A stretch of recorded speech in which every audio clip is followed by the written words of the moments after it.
Alam niyo minsan yung pagtatrabaho sa ibang bansa, napakalaking sakripisyo niyan. Kahit hindi niya alam yung mangyayari sa kanya doon. Kung sweswertein ba siya o kung makakaipon ba siya. Kung matutupad ba yung mga pangarap niya para sa pamilya niya at para sa sarili niya.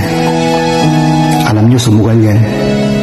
Pero minsan ang hirap lang tanggapin na mismong pamilya pa magiging dahilan ng pagpapakamatay ng isang OFW.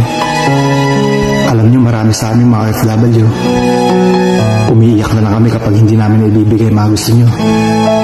Kasi akala niyo, ayaw namin magbigay. Hindi niyo alam, dinadamdam namin yan. Kapag masama ang loob niyo sa amin, umiiyak na lang kami.